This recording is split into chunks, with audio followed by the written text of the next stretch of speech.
Good morning students, मैं हूं अनुराग मिश्रा और हम आज क्लास 5 के सोशल स्टडी के फर्स्ट चैप्टर जिसका नाम मैप्स एंड ग्लोब है उसके बारे में पढ़ रहे हैं। दोस्तों, लास्ट वीडियो में मैंने आपको बताया था कि मैप्स की इम्पोर्टेंस क्या आती है, क्या कैसे उसको देखते हैं, उसके देखने का तरीका क्या होता है। अब मैप्स को रीड करने का, मैप्स को सही तरीके से जानने के लिए बहुत सारे हमारे पास स्केल होते हैं, बहुत सारे कंपोनेंट्स होते हैं जो ये इजी वे में हमको बताते हैं कि मैप्स को देखा कैसे जाएगा, समझा कैसे जाएगा, रीड आउट कैसे किया जाएगा।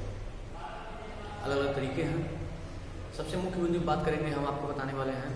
हमने आपको बताया कि मैप्स एक्चुअली और या ग्लोब है, ये दोनों का जानने का जो मुख्य कारण यह है कि हम लोग अपने अर्थ के बारे में सही जानकारी प्राप्त कर सकें।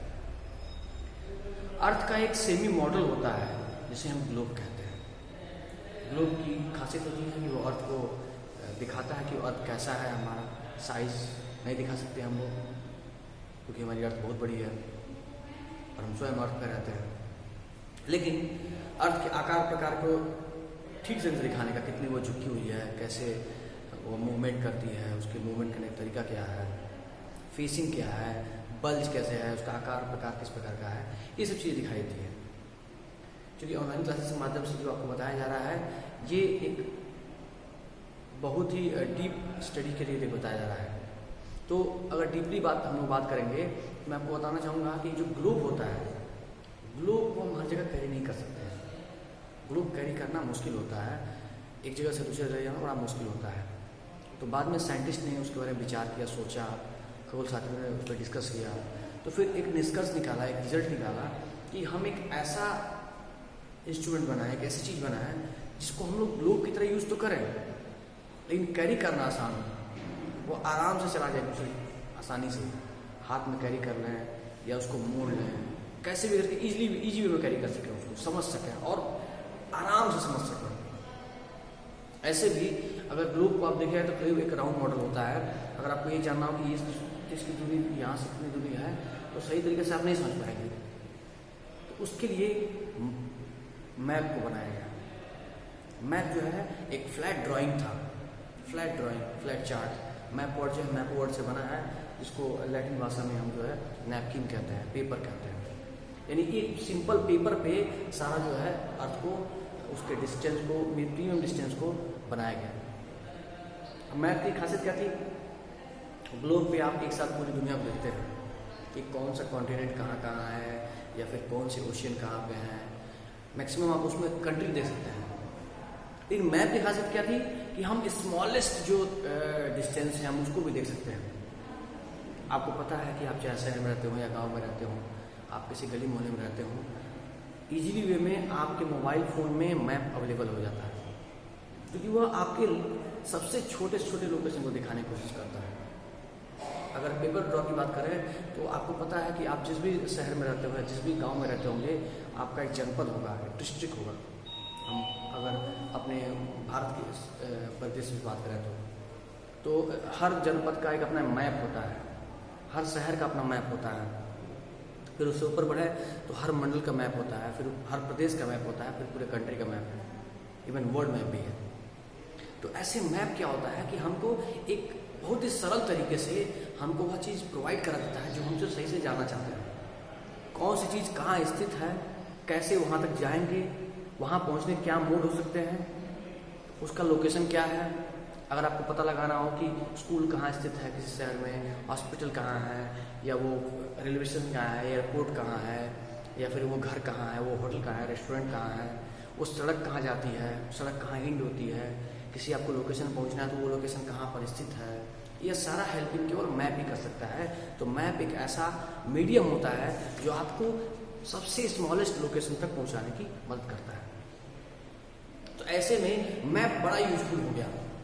साइंटिस्ट को ये जब पता चला कि मैप बड़ा यूजफुल हो गया है तो इसको ज़्यादा बढ़ावा दिया गया और इसमें और भी तरीके निकाल दिए गए। तो मुख्य रूप से अगर यहाँ आपको बात करें, आपको समझाने की कोशिश करें तो मैप के दो तरीके निकाले गए समझने के लिए। उसको हम मैप को मेनली दो तरीके से जानते हैं। उसमें एक आगे चल के आप जब आगे बढ़ेंगे तो आपको पता चलेगा एक तरह का और मैप होता है। लेकिन फिलहाल अगर आप यहाँ समझ रहे हैं तो आपको बताना चाहूँगा कि मैप दो तरीके होते हैं। पहला होता है फिजिकल मैप और दूसरा होता है पॉलिटिकल मैप। पॉलिटिकल जो मैप होता है वह पॉलिटिकल, सबसे ही आपको समझ आना चाहिए कि पॉलिटिकल मैप पॉलिटिकल बाउंड्रीज को शो करता है, या किसी भी राज्य की, किसी भी शहर की, किसी भी देश की जो पॉलिटिकल बाउंड्री है, यानी जो सीमाएं हैं उनको शो करने का, उनको निर्धारण करने का काम करता है।